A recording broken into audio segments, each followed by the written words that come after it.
Good afternoon, everyone who's joining us for our LinkedIn Live session with Ondrej Krehel on managing AI and cyber business risks. I would like to say that Ondrej is a colleague of mine. We have been working together for over the last year, doing some work on behalf of Columbia University. And that has been in the area of helping large corporations think through innovation and different aspects of digital transformation. So it was during that experience of my presenting on the innovation mindset based on the book that I wrote and meeting Ondrej and his presentation on cybersecurity and AI that I decided that he was really an expert that I needed to bring to my network and to the LinkedIn audience. So I'm really very pleased that we have an opportunity to have this conversation today. So Ondrej Krehel is a former CEO and CISO with more than 3 decades experience in cybersecurity. He's lectured at the U.S. Air Force and FBI Training Academy. He's made significant contributions to the realm of AI decision making and electronic signals and interception, played a pivotal role in resolving high profile cases such as the Madoff scandal, UBS tax evasion, and even Planned Parenthood. So, with this kind of background and the work that he delves into, he really has a very fine understanding of cybersecurity, both the positive and negative aspects of AI. And what we want to do is make this really very relevant for our business audience. Executives today are grappling with what should they be investing in terms of cybersecurity, what really matters, how do we separate the reality from the hype. We hear so much about AI today, both protective mechanisms as well as mechanisms for detection, how to avoid risk. So Ondrej, in the next 30 minutes, is really going to help us delve into these various areas so that business executives come away with a better understanding of how they should be thinking and prioritizing their cybersecurity and their AI initiatives, and how they should be thinking about investing their budget in both of these areas. So as I turn it over to Ondrej, who does have a couple slides to share, which I thought, given the technical nature of this conversation, made a lot of sense.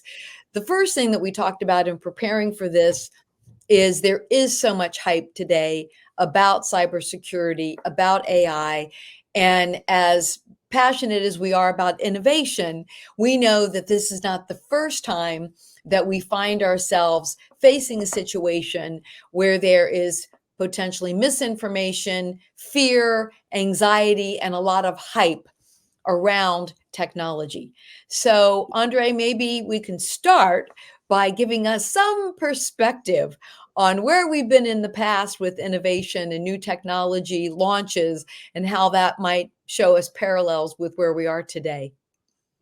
Lorraine, really thank you for having me and being such a great colleague at the Columbia University program. And I truly enjoy your sessions on innovations. And I just want to touch on that whenever we have an innovation, there is the momentum where there is some protest against that innovation or fear that comes in how it will impact current state where we are. And I just pulled one article and picture here from Washington Post, how we received the acknowledgement that the calculators would be used at schools. So I would say when you're looking at an AI and you are a professional, the reason why you get out of the job that you cannot use this new tool. The same as you couldn't use a calculator. If you know how to use a calculator, you will stay in a job as a math teacher. Trust me. And there are new ways how you can now show the students how it will work. The same for AI. Think of what type of AI would your job actually need. And we'll touch on some of them. For example, for me, English is my 6th language. So I truly embrace like a ChatGPT and the language it can provide, because it provides much more clarity and communication strategies how I can be more efficient and deliver more concise message to the audiences that I'm trying to reach. Yeah, I really love the example that you provide of Chat GPT because obviously this is a very robust discussion in academic circles. And there are those who believe that you should avail yourself of every technology and every tool possible.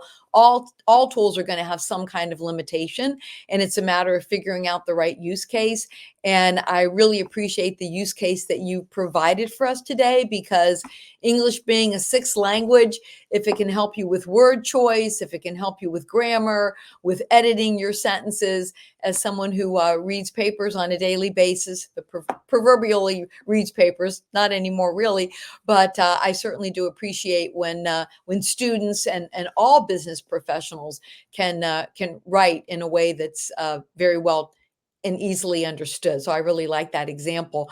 Maybe Ondrej, we can now go into some of the myths and the facts around this area. I know you've got some content prepared for us, and the first thing that we need to really do is define it, right? Because there's that word is really bandied about very liberally, and so I think for the purpose of this conversation, when we talk about AI, what are we talking about? What are we referring to? So we are really talking about an autonomous system. So a lot of the AI came from modeling what we call the neural networks or a graph theory, like how the neurons really work and connect in our brain and create this thinking phenomena that basically can replicate human intelligence. And the human intelligence come in a few fashions. For example, task-oriented mindset, right? You have a specific task and you have to deliver the task certain time with a detailed precision and with some quality. Then we get into another dimension, what we call problem solving or decision making. This is truly phenomenal area. Imagine, Lorraine, I will draft a decision all for you from age of 12, how you will become a president of the United States in 10 years. Would you like that AI to tell you exactly how to become a president? And every step has got to be very calculated. Every word you will say today will be precisely calculated to that.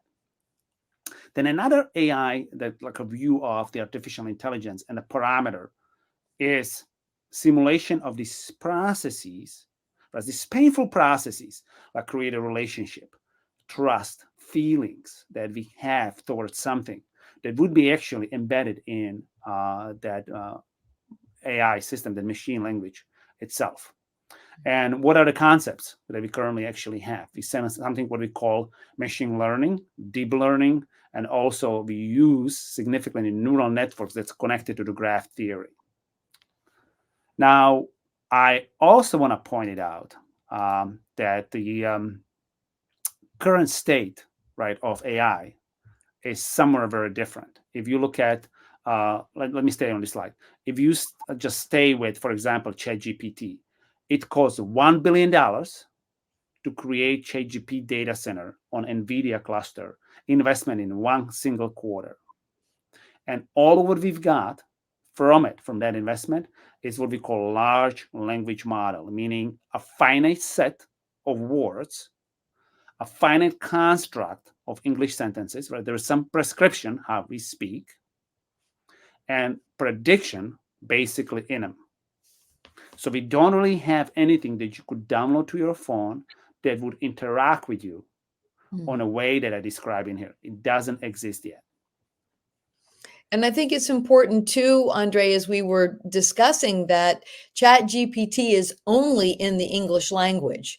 And I think you had some thoughts about the fact that it would be highly improbable that any other country with its native language would want to make that kind of investment, given you described it as $1 billion in order to map the language model. That is correct. So we looking at a Chat GPT, but it's a very low layer. Language is a very low layer. And again, because you have these finite set of words and construct. Also, it's hard-coded, meaning you hard-code how verbs, nouns, adverbs, adjectives are actually combined. There's some syntax in it, and you can predict what the next best word could be if it's a spoken English or academical English. And so it's really just, I would say, test of, can we create such capability with computers? Can we do that in English language and English construct? And now, could you just simply take this, like let's say ChatGPT, and convert to a Farsi language? And the answer is no, right? You have to replicate the same process, what you've done in it. So there is no AI system that can convert AI to another AI, right? Like a reborn the AI into something else, right? So it's a deep caveat. It's a very limited. It's truly very limited, especially the finite set, just English, of words in English and their meaning. It limits heavily the system, because that's not how we humans live life. There is a lot of unpredictability. I don't understand all the decisions I need to do for next 10 years. Am I making the right path, right choices, right? That exploration of unknown. The entropy is very high for me next 10 years. Now, AI cannot right now solve any of those, right? There's no AI that can deal with high state of unknown, which we call a high entropy system. It would be as almost as, imagine Josiah Smith, who went to discover West. And when you ask anybody, what's so special about this individual, Josiah Smith, what was so special? And everybody would tell you, Josiah would look at the mountain and he could pick the path from the valley, the path, how he would pass it. How did he do it? We don't know. We're clueless. But he figured out best paths over the mountains that you from valley you could not see. Interesting. I know we're going to get into this a little bit more in terms of, the fear and whether it's well placed or not. But I do want to let you move on to the cyber security. Okay, and we've got some questions coming in that I will. Actually, we have maybe I'll go ahead and read this now. Chris just wrote in. He said his cousin had a conversation with ChatGPT in Mandarin the other day, and they were blown away by its understanding and speaking it back. So maybe we'll come to that at the end. Yes, so there are, I should say this way, there are two countries that are heavily involved in development of AI capabilities, and the second country is China. Okay, so China obviously has some level of ChatGPT. That is correct. Not some level, at the same level, I would say, as a ChatGPT, but it comes from momentum that between China and America, we believe that possession of AI, the system that can make autonomous decision in a warfare, will be as superior as atomic bomb. And you could read a lot of article about this, right? So whoever is going to possess this AI autonomous system between the China and America right now will ultimately be an atomic bomb type of a weapon that we could use in a warfare. Okay. And that's where it comes from, right? So both countries heavily competing in capabilities and AI. Okay. Yeah. But Thanks. ChatGPT is an American type of program. China also has its own research, heavily research in AI, and very replicating what the US is doing. Okay, good. Well, that's a good call out, Chris. Thanks for raising that. All right, we'll keep going on. So when we're thinking of AI in a cyber, the mapping that comes to from a business risk point of view is mapping of the threats and mapping of the quantitative analysis of those threats in an organization. So most of the systems today where we are thinking the AI will play a role, not yet, because mostly it plays a role into evaluation of threats at the moment, is truly mapping those threats to quantitative analysis, the cause, like a real cause, like for example, like a cause behind an incident, cause behind what can happen. And that would come from modeling that situation, right? So, but this is not a chess playing, because chess playing is actually a finite game. There's a finite game, so that logic is not good. And chess is also winning and losing. There's nothing like winning and losing democracy, right? Like it's infinite game. So the game is infinite, right? So the players can come and go. The rules are changing as the landscape is changing, and it's very dynamic system that's actually moving forward, right? So don't compare this to the finite games. Not a good analogy, right? Yes, there are some tactical moves, kind of like, hey, I want to win this match. I want to win this game. Yes, the infinite game has the finite elements in it. But in a cyber itself, when we're mapping those threats to certain controls and then quantitative results is where AI will play a significant role. So where are we right now today? We are not doing anything else, just using the same deep learning and machine learning to understand threats, mapping of threats. Let me give you an example. We have an endpoint like your computer, Lorraine. Can we classify and categorize events on your computer in some more systematic way through some, let's say, deep learning or machine learning mechanism and create some like a chain type of analysis? And the answer is yes. The same way we chain words in English, finite, in like, let's say, 4 or 5 words in a sentence, the same way we can now chain some of the events. So the execution of certain commands and parameters can be chained as a malicious event. And that's something we haven't been able to do before. But that's as far as we can get right now, because also the finite set of what we use, kind of like think of like a chat GPT, is where we are at the moment. Okay, very good. I think it's helpful to understand those limitations. And as we go on to think about what executives need to know and try to apply, I know we're going to get into that too now. Yep. So if you are an executive and you're thinking, what should I ask my technology team about usage of AI today? Most likely not, you can only use how AI is being basically used in any type of a tool or software they're using, and what's the investment in it. Unlikely there is an AI in processing or controls, like meaning like an audit or capabilities to audit some of the systems. Where AI can also play is look through a written collateral that has been produced and do some type of extraction analysis. So let me give you an example. Executives, let's say, receive, like a president of the United States receives a report every day in the morning from an agency of a state where they are. So you could take this compliance report and potentially extract information or threads from those reports just through the language tools, kind of like a chat GPT, and learn something from it. But outside of that area, there's not much for you as an executive to really grasp at the moment. Mm-hmm. There's nothing really, like, for example, there is no like a intelligent dashboard you can interact with, like a movie or fingers, kind of like in the movies, and understand, hey, am I attacked? Who is attacking me? What is my surface to be attacked? Right? That type of interaction doesn't exist with the AI. Ultimately, that's what we're thinking. Like, for example, if you look at some of the Microsoft press releases, that's what they're thinking is going to be, where executives going to be able to almost like interact with a system on its phone and says, hey, what's my security posture today?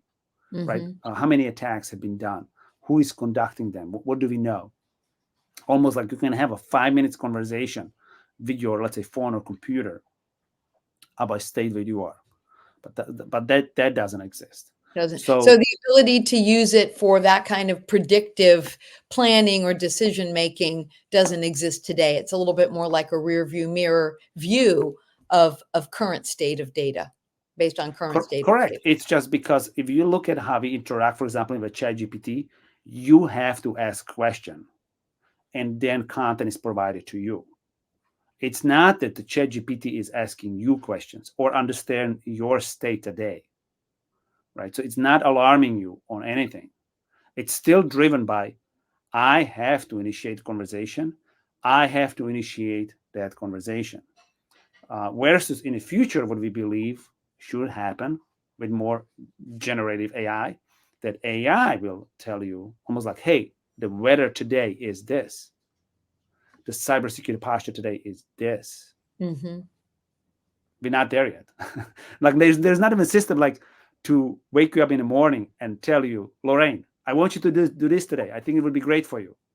And I know that because I measure some of the parameters from your, I don't know, smart clock like a Garmin, whatever that is. And this is the best decisions that you can make at 6, 7, 8, 9, 10. But I'm going to tweak it like a weather pattern during the day. So, what do you think needs to happen in order to have that kind of intelligence, and how far off is it? We just have to pause on that for a moment because I'm sure it's on people's minds before we start talking about, again, about executives and where they're investing their dollars. Yeah. So if you look at the popular speeches from various individuals, they're saying we're like a 10 years from data capacity, and then you look at the other spectrum of scientists who claiming we are not. And so the positive side is saying, well, like we're gonna throw this more NVIDIA type of cluster and speed it up. The second population saying no because the structure is inherently wrong.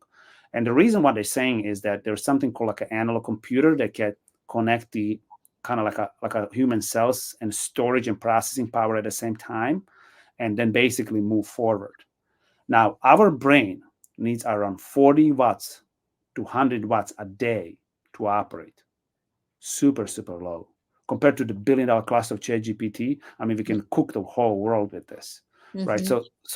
So can computers be as smart and efficient as a human brain? And right now, it's like a trillionth difference in that computational power needed by computer just by doing the language models. Forget the other stuff. Can't even do it, right, with that model. Like it would have to be, maybe $30 billion data center with completely different algorithms, right? Who's going to invest in that? Like, no one is that crazy, right? So we're waiting for this revolution of how that conversion of technology will enable scaling down into something meaningful. And that's where those predictions really come in. Like, is it 10 years from now? Like a computer, first computer, right? Came in, very expensive. First cell phone, very expensive. So what will happen? And so one group is highly confident that the conversion, the way it's the architecture today, just needs to come down and scale. The second group saying, no, absolutely not. This is a wrong architecture. There has to be more like a neural networks, like our brain type of architecture with different type of processors and powers, like chips optimized for AI. And that's going to take another 20, 30 years to develop. And then you will have a system that kind of like your phone can completely interact with you. It's almost like this, imaginary system that basically completely interacts with you, understands you, and have that empathy with you. But we don't know exactly where China is in terms of their research in this area. We believe it. I'm just reading articles a little bit probably about our intelligence gathering, but the reality is that everybody believes that no one actually has it. And one area that kind of, I would say, we all know that no one really has it because nothing really manifests as faster over the internet. And first area that probably would be used is cyber warfare domain against nations, against the nations, right? Like how we gather intelligence on each other. And so far, none of the parties has been very successful. Okay. Watch this space. Watch Okay. the cyberspace. Yeah, that's what we believe that's been fight for last 30 years, the cyber warfare. And this is the finest, the AI in a cyber warfare. Yeah. Well, Ondrej, now, I guess bringing it back to business executives and their thought process around where to invest and what to invest in and where the hype is, maybe you can give us some advice on that topic. So in my view, if you're an executive today, think of AI, let's say on a $5 million budget. What are the tools they're using today?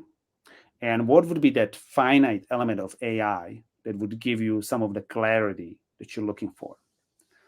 And if you look at the list of the tools, most likely it's a categorization of events. So look at the products that categorize the event, security events in your organization. Look at the companies that engage in it. For example, that's why Microsoft wants to have strong presence. So look at your population inside of the network, which, for example, are the endpoints. Look at the population, the conversation, what we call a signal intelligence. Signal intelligence is probably one of the strongest correlations of in any kind, because even this one, Lorraine, the conversation here is considered signal intelligence, right? You and me having conversation, and you can measure energy of the signals, entropy of the signals, how you perceive, like for example, if the AI could right now make an assumption, is Lorraine understands me? How quickly she understands me? Is she lost what I'm saying? Does she disagree? Does she think that this is a nonsense, right? And all of that would be measured just by your facial expression, and just measure maybe, let's say, even temperature of your facial parameters, that somehow we know that, for example, if your forehead gets warmer, then Lorraine believes that Ondrej is completely misleading whole conversation. Already it's normal, then did you believe what I'm actually, and creating trust with you, right? So if we go back to the cyber, we don't have anything like that, right? So look at the tools that do exist, and see what really visibility you can get through organization, outside your organization, collection, at your perimeter, the conversations and endpoints, and then just allocate maybe a little bit more budget. Let's say if it's a 5 million spending, another 20%, and see what visibility you're going to gain back into the organization from the outside, right? Information that's being pasture and OSINT, what do you call it? OSINT intelligence. At your perimeter, then you see who is knocking on the door, have you been touched from outside? The conversation, the signal intelligence, SIGINT, and then really what is happening at those end devices across the organization. And that's what the mind of an executive should be. And then what's more relevant to you, right? If you look at the political campaigns, what's outside is the most relevant, right? Because that's the perception of the public. What's happening inside? Who cares? Replace that, right? Whatever is inside. But if your organization, you probably have some weight. Have you weighed those parameters? And then you take that investment and divide it into outside, your perimeter, your conversations, and your population inside. And that should be probably maybe that's one of the logics that you can apply into it. I mean, there's some critical questions that the executive should be asking the CISO as they make this prioritization of technology and budget. What are some of the questions that the executive should be posing? It should be truly like understand, and one of them I would say, understand the AI limitations, right? So every product today will mark, like, almost think like cybersecurity 10 years ago. Every mechanical device, every device says, well, we're implementing cyber features in our device. So what most likely will happen on the market is you can apply data science and this, I would say, more primitive type of AI, as ChatGPT is very primitive in my opinion, right? It's just a language. It's not very thinking. Like, I can show you example of a math how it's failing because it's following some pattern, can't even calculate properly, okay? So it's not like really a scientific type of approach. It's a language model. That's the promise of the language. So think of the limitations and be aware of that. Just because it says whatever AI may not have any meaning to it, right? And it's most of the technology today, right, even when it says AI, actually does not exhibit what you would really think intelligence actually is, right, behind it. It's maybe more about data science, not really intelligence of the data, or giving you some understanding what to do with this, right? And most of the AI today is not about intelligence. It's truly just a prediction based on the data that you have. Right? So, for example, ChatGPT is just creating these coherent paragraphs by accurate language predictions, but it doesn't strategize the conversation I should have here. Like, almost, I'm going on this debate with Lorraine today. I need to win in 5 minutes and crush her. There's nothing in it, right? So measuring that signal, energy of the signals, and helping me to win the debate with you, I got nothing, right? And if you look at the business, people will tell you, well, I need to win among all my competitors. I need to be ahead of the pack. I need to do all these my EBITDA, my revenue, number of customers that I have, right? I need quickly many followers. I need to generate the leads. I need the sales. I need funnels, right? And so how are we going to do that, right? And there are not really good answers, I would say, from the technology space into it. And also, Yeah. what executives should think about AI is that AI today, even like a large language models, don't connect the domains, right? So I, for example, don't understand as deeply innovations as you do. But when you're speaking, I can make some analogies and I can connect the domains at some Hmm. level. And I'm not saying, Lorraine, I'm successful, okay? But I create some level of connections. AI cannot do that. Can I take math and physics and combine them? Hmm. It runs in something what we call MP problem. When you create, it's almost like you're exploring mountain and now you create many bridges. Hmm. It gets in a loop because now it cannot continue with prediction. And once it gets to the loop, it dies. Hmm. That it cannot move, right? So let's be aware of that. That if you're trying to throw some problems where you're connecting multiple parameters, which are either static, dynamic, or vectors from Hmm. your organization, then most likely you're not going to have very good outcome. The Yeah. current AI works the best with the static data snapshots. Okay, so Hmm. as an executive, you need to understand that if your business is very dynamic, there is not much. You have to create this almost like a static snapshot of the dynamic environment and predict on that data, right? That you need to understand that. So the AI will not help you. Hmm. Another So it's. component is is just that one task at a time. So it Hmm. can master very specific objectives, like let's say, can you help me optimize my EBITDA, but might not connect anything to gross margin.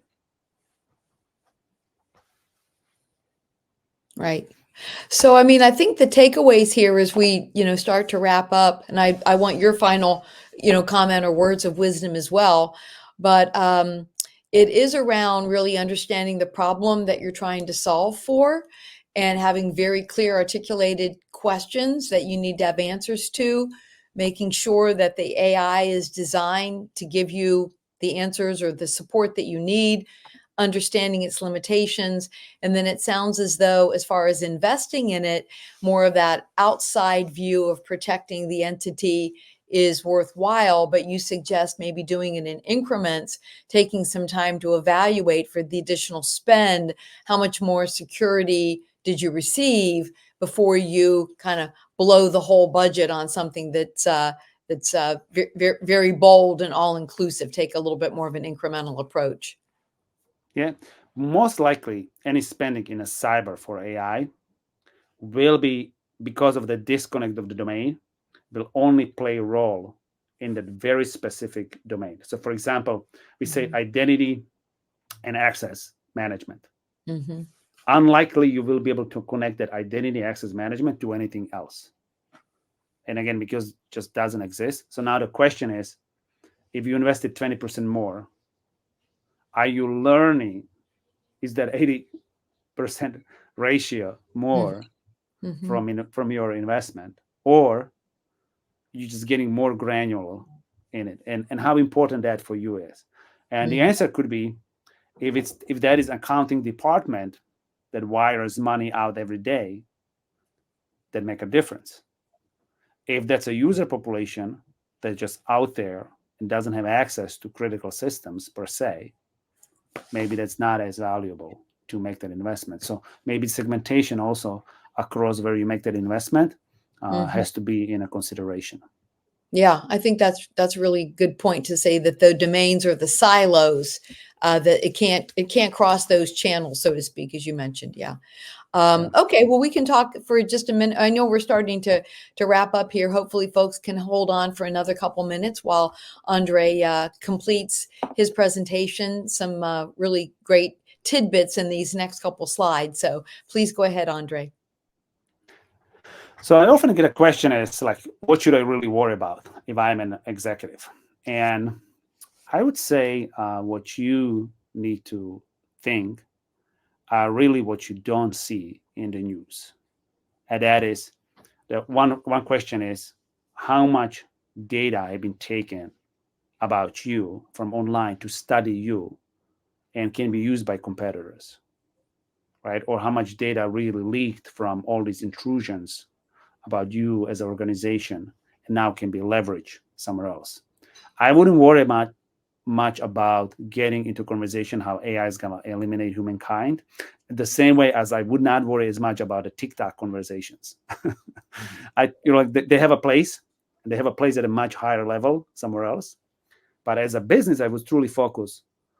What do I have that's truly critical to me? Like, let's say my intellectual property, data around me, something that my competitors can study and get ahead because they applied some learning mechanisms of my systematic execution in it.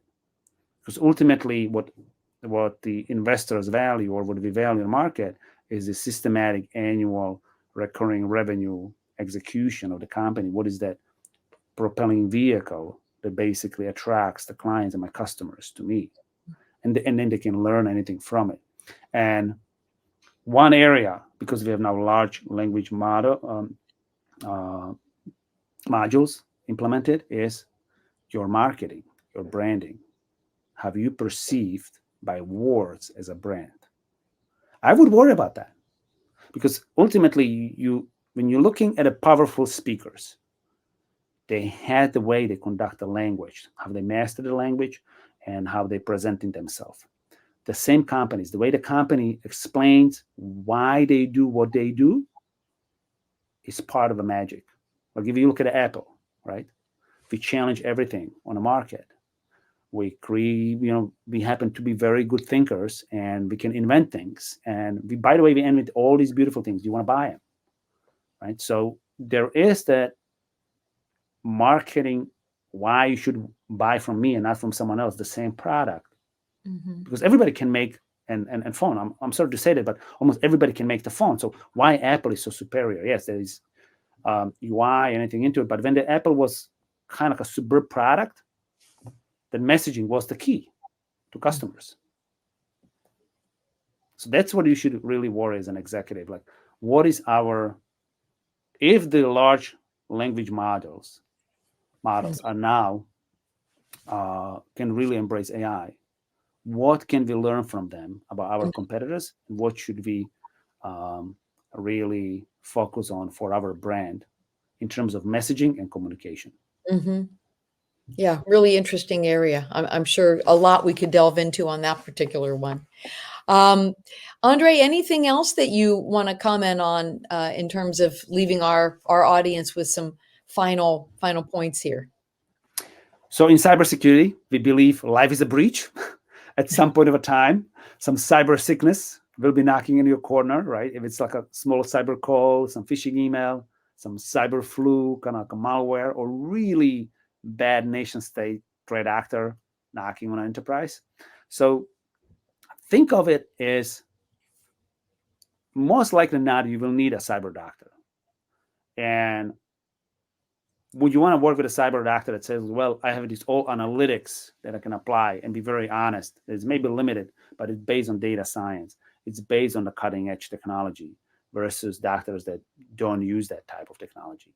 And I think that's where you need to focus on. Focus on organizations and professionals that are quite honest how they would help you proactively and reactively or during the incident, and what tools they really use. Mm-hmm. Ondrej, we have a question here. I'm going to go ahead and ask you. The person says, I recently saw an article about AI being able to figure out what keys on a keyboard are being pressed. Do you think that is a concern we might be seeing more of in the future? Definitely. And 10 years ago, there was actually a laser gun pointing to a computer. And basically, when you were pressing the keys, the laser gun, and it's been seen in some espionage movies, and it's real, by the way. That is real, right? What you're pressing, that click or sound on the keyboard, and how you're moving your hands, right, on a keyboard, even from a bigger distance, could be actually seen, and then you would be able to disassemble the password or passphrase that's being typed into it. So, Mhm. can that analytic be used even today? Well, those laser guns didn't change, by the way, and still exist, and they still somehow function. But what we did is we create a randomness noise on the keyboards to limit that. Can Mhm. AI bring more analysis, let's say through the video recording or Mhm. embracing some of the parameters? And the answer is yes, because it's a finite set. So again, AI can be very well applicable to the finite sets today. Keyboard is very finite and has a limited number of combination that you can press, and has a Mhm. limited positions that you can put your hands on. Mhm. Mhm. And then you can understand pattern. Like you and I have a different pattern how we type, but if I'm recording you for half an hour, I'm probably going to get a pattern. Mhm. And then if I can replay that pattern, most likely than not, I'm able to figure out your password. Mhm. And this Okay. has been done, by the way, almost 5 or 6 years ago with a primitive program, kind of like a prediction program in casinos. And you can Google this. There was a Russian gang that was using cameras on the phone, predict when in a casino when the ball is going to end, and bet on it. Hmm. Okay, so this has been around for a while, and if a bad actor did want to figure out your password, they could possibly study you long enough that they could figure out your keyboard strokes and be able to discern your password. Correct. And it, probably through the sound and maybe through the video. Maybe harder to tell, but it's a possibility by studying what computer you use, a keyboard you use, and how it makes the sounds and how you put your fingers on. Yeah. Okay. Well, all these different examples of the things that AI can do, we could spend a lot more time on them, I know. Well, I think we probably should wrap up. I really appreciate everybody staying for this wonderful session that Ondrej's provided for us. And Ondrej, I'll just leave it with you just to kind of wrap up what the executive takeaways are from your perspective. What are three things that you'd like to leave executives with? So, first one is focus on ask your team what technology is being used today and where do they see the AI, basically the data analytics, large language models being applied in it. An example of that could we increase communication between executives internally and cybersecurity team, customers, right? Do we have customer obsession? If we are a customer centric organization, can we drive some value and conversation with our customers? And truly, since these tools that are available right now, especially large language modules, um, are available, why don't we embrace them and use them for communication, right? Like increase the communication, clarity of communication in it. Mhm. So probably executives should focus on what can we do with this today, right? Mhm. And in a toolkit that we have. Yeah. Good point. Second one could be look like where do we believe that we should be investing on going forward? Mhm. So what is I would like to understand when AI comes into play, like for example, these endpoints, signal intelligence, perimeter, does it mean that I need to invest more as a CEO, or does it mean I need to invest less, or it's going to be the same? And what am I really going to be gaining? Like, what is that visibility that I'm gaining? What is that knowledge, that entropy of unknown that AI will de-risk for me? And what happens if you don't invest? Because let's say, as we mentioned, maybe everything outside is important, but nothing internally is as important, right? So Mhm. we have limited resources also what we can invest. So where that rule 2080 rule would apply in our Mhm. organization, can someone help me to map it um, at the organization? And the last one is profile at organization everything with a high entropy, high state of unknown. Mhm. Cyber is a business risk, it's operational risk. What do we believe we don't know today and don't have any answers to it? Be very honest. What is that? Or we have such a limited understanding of it, right? What are these vulnerabilities, weaknesses? Us as a team, us as an organization, us being on a market. Mm. And I give an example. In New York City, everybody believed the biggest vulnerability is making a train from New York directly to JFK. So whole commissions for years boycott any train creation, direct train. So New York City is one of the cities that could not have a train that would leave city Manhattan to JFK because everybody believed that it would destroy economy of taxes and limousine commissions, right? And the medallion of a yellow cab was sold for $1.8 million. There were special mortgages, insurances, right? Mm. Anything into it. And then Uber came in. Medallion dropped to $200,000. And Mm. people started taking Uber to airport. And it wasn't the train that destroyed the Right. taxis. Not at all. Yeah. And now actually opposite. The all taxis and limousine commission went to New York City, says, we want you to build a train now. It's hilarious. The same individuals who were such against it, now we're all for it. Yeah. Right? And that's what usually happens in a state of unknown. Right? Try to Mm-hmm. be much more realistic, not about what you think the competitors are, what you believe the landscape is, but the Mm-hmm. truly that state of unknown, but for the better good of everybody in the society, not yourself. When you're looking very from a selfish point of view, me, this is exactly what will happen. There's going to be some force from outside or unknown that will take it down. It will come in and disrupt. Yeah, good point. Yeah. Well, Ondrej, excellent. I wish that we had more time, and we've had some really good comments here, and you've done a great job giving us some takeaways. So hopefully we'll be able to have a follow-up conversation and get into this even further.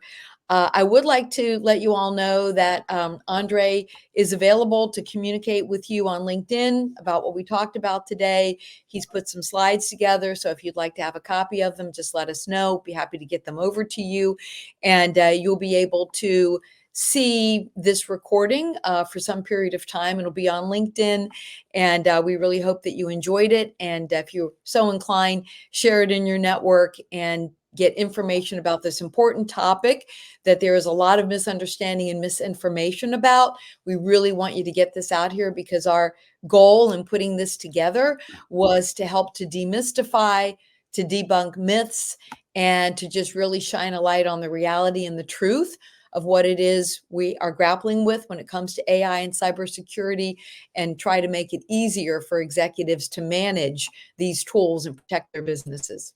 So thank you, Ondrej. Thank you, Lorraine, for having me. And let's continue, as we say in AI, hill climbing, which is one of the algorithms for perfect decision making. So I wish everybody a beautiful hill climbing through the next decade till the end of their lives. All right, here to hill climbing. Okay. Thank you, everybody.